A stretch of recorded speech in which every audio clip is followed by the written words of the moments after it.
போது ஒரு லவ்வோட சமைக்கணும்டா. அதான் பாதி ருசியே.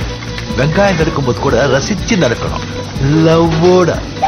Hi, hello and welcome to in-laws kitchen. இன்னைக்கு நம்ம பார்க்க போற டிஷ் பிரேக்ஃபாஸ்ட்க்கு இடியாப்பம் வித் கறி குழம்பு. எங்க மாமா இதை எப்படி செய்யறாங்கன்னு பார்க்கலாமா? ஃபர்ஸ்ட் கறியை எடுத்து வச்சுருக்காங்க. எவ்வளோ மட்டன் தருவீங்க? 1/2 கிலோ மட்டன். இடியாப்பத்துக்கு கறி குழம்பு. எத்தனை பேருக்கு செய்யறாங்க? 1/2 கிலோ மட்டன். ஒரு 6 பேருக்கு காலை டிஃபனுக்கு போதும் 1/2 கிலோ.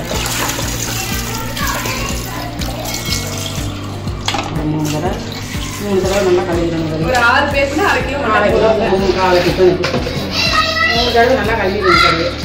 கழுவி தண்ணி இல்லாமல் எடுத்து வச்சுக்கிறோம். இந்த கறியை நல்லா கழுவி எடுத்து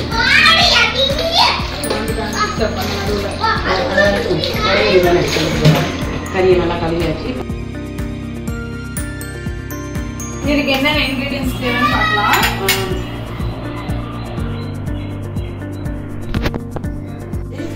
கொஞ்சம் நெய்யும் சேர்த்துக்குவோம், டேஸ்ட் நல்லா இருக்கும். கொஞ்சம் நெய் சேர்த்துக்கிறேன். நெய் சேர்த்தாச்சு.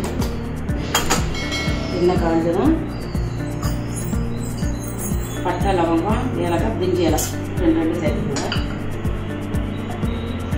அதுக்கப்புறமா ஒரு 3 பச்சை மிளகா, வெங்காயம் கொஞ்சம், 3 வெங்காயம் போடலாம். நமக்கு எவ்வளோ தேவையோ அவ்வளோ போட்டுக்கலாம். 3 வெங்காயம் போட்டுருக்குறேன். போட்டு நல்லா வதக்கணும். நல்லா வதங்கினோடனே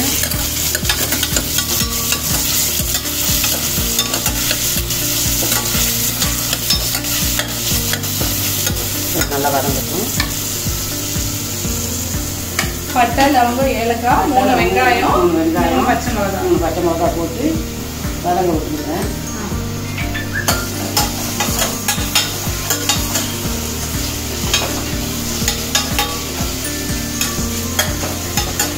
நல்லா வதங்கிடுச்சு. இந்த வதங்கின அளவு போதும். இப்போ கொஞ்சம் உப்பு சேர்த்துக்கிறேன். 1 ஸ்பூன் உப்பு சேர்த்துக்கிறேன். உப்பு சேர்த்துட்டு நம்ம கிளறிடுவேன். அதெல்லாம் இவ்வளோ மட்டன் விழுந்தா நீங்கள் எடுத்துக்கோங்க.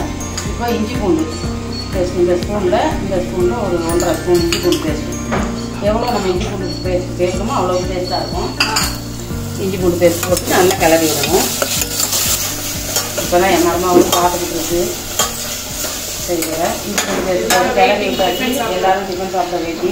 இப்போ தக்காளி சேர்க்க போகிறேன். 3 தக்காளி வெட்டி வச்சுருக்கிறேன். அதை சேர்க்குறேன். சேர்த்து நல்லா கிளறி விட்டுறணும். நல்லா கிளறி விட்டுட்டு ஒரு 2 நிமிஷம் 3 நிமிஷம் வதங்கினா போதும். தக்காளி போட்டு ஒரு 2 நிமிஷம் 3 நிமிஷம் வதங்கினா போதும். அப்பாவுக்கு தப்பாத பொண்ணு அந்த அம்மா வீடியோ எடுத்துருக்காங்களா? 2 நிமிஷம் 3 நிமிஷம் வதங்கினா போதும். நல்லா கிளறி விட்டுருவோம். தக்காளி போட்டு ஃபஸ்ட்டு கிளறி விட்டோம்ல, திரும்பி ஒரு தடவை நல்லா கிளறி விட்டுட்டு நல்லா கிளறி எடுத்து பாருங்க. கொஞ்சம் தயிர் சேர்த்துக்குவோம். நம்ம இவ்வளோ தயிர், ஒரு 3 ஸ்பூன் தயிர் சேர்த்துக்கிட்டா டேஸ்ட்டும் நல்லாயிருக்கும். சாப்பிட்றதுக்கும் குழம்பு திக்காக இருக்கும். தயிர் ஊற்றி நல்லா கிளறி விட்டுடுங்க. ஸ்பூன் மிளகுத்தூள் ஒரு 1.5 ஸ்பூன் மிளகுத்தூள், ஜீரகத்தூள் 1.5 ஸ்பூன், கரம் மசாலா ஒரு 1/2 ஸ்பூன், மஞ்சள் பொடி 1 ஸ்பூன் போட்டாச்சுன்னு பார்த்துக்குங்க. மிளகாத்தூள் ஒரு 2 ஸ்பூன். அதெல்லாம் கம்மியாக தான் இருக்குது. மல்லித்தூள் 2 ஸ்பூன். இது எல்லாத்தையும் சேர்த்தாச்சுங்க.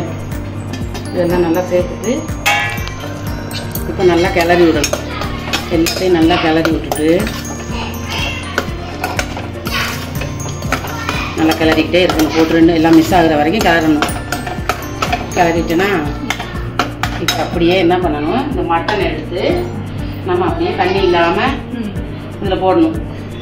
மட்டன் போட்டுட்டு அது வேகலாம் வேணாம், அப்படியே போட்டுட்டு நம்ம கிளறி விட்டு கொஞ்சம் தண்ணி சேர்த்து குக்கர் மூடி போட்டு வேக விட்டுருவோம். ஏன்னா நிறைய பேர் குழம்பு வைக்கிறதா இருந்தா மட்டன் ஃபர்ஸ்ட் வேக வச்சுதான். அப்படி தேவையில்லை. நம்ம இதை ஒரே வாட்டில் செஞ்சிடலாம். இதில் போட்டாலும் எல்லாமே நல்லா வெந்துடும். இப்போ நான் ரெடி பண்ணுறேன். நல்லா மிக்ஸ் பண்ணிட்டு எல்லாம் ஊற்றி கிளறி நல்லா இதை போட்டு கிளறிடும். கிளறிட்டேன் பாருங்கள். கிளறிட்டேன். இப்போ ஒரு செம்பு தண்ணி ஊற்ற போகிறேன். இந்த செம்பில் ஒரு செம்பு தண்ணி ஊற்றுறேன். பார்த்துக்கோங்க.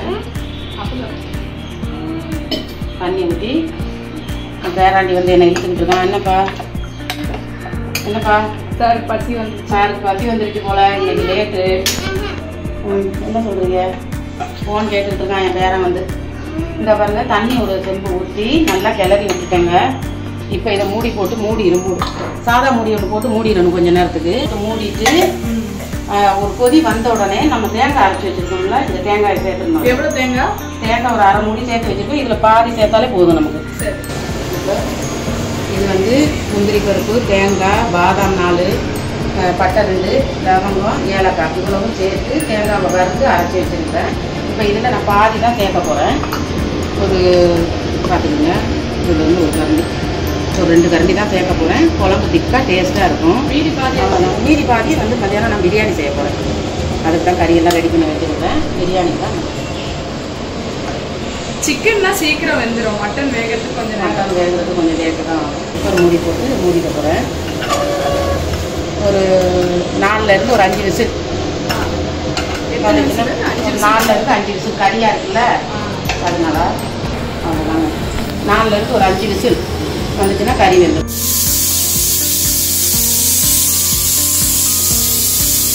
ஓப்பன் பண்ணி பார்ப்போம். ஓப்பன் பண்ணியாச்சு. கறி சூப்பராக வந்துருக்குங்க. நல்லா வெந்துருச்சு. கறி நல்லா வெந்துருச்சு பாருங்க.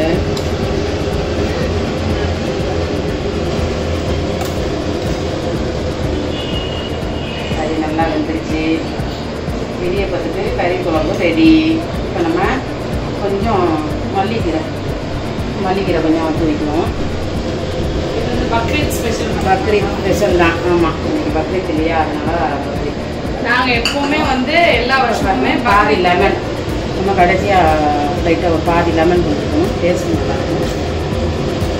நாங்கள் எப்போவுமே எல்லா வருஷமும் பக்ரீத்துக்கு வந்து மார்னிங் டிஃபன் வந்து இடியாப்பமும் கறி குழம்புலாம் எங்கள் மாமியார் வைப்பாங்க.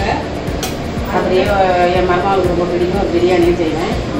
இப்போ பக்ரீத் ரம்ஜானுக்குலாம் ஸ்பெஷலாக ஏதாவது செய்வாங்க. கறி குழம்பு இடியாப்பம் ரெடிங்க. இப்போ என் பேத்தி வந்து உட்காந்துருக்கா, இடியாப்பத்தை டேஸ்ட் பண்ண போறா. என் பேத்தி இடியாப்பத்தை டேஸ்ட் பண்ணி சொல்லுங்க எப்படி இருக்குன்னு. Bakrid special idiyappam with mutton குழம்பு. என் பேத்தி தொட்டு சாப்பிட்டுட்டு பாருங்க, எப்படி இருக்குன்னு சொல்லுங்க. சத்தமாக சொல்லுங்க. அப்போ தம்பி சூப்பராக இருக்கா? இடியாப்பமும் கறி குழம்பும் ரெடி. நாங்களும் எல்லாரும் சாப்பிட போகிறோம். இந்த டிஷ்ஷை நீங்களும் ட்ரை பண்ணி பாருங்க, ரொம்ப நல்லா இருக்கும். அடுத்த வீடியோவில் உங்களை சந்திக்கிறேன்.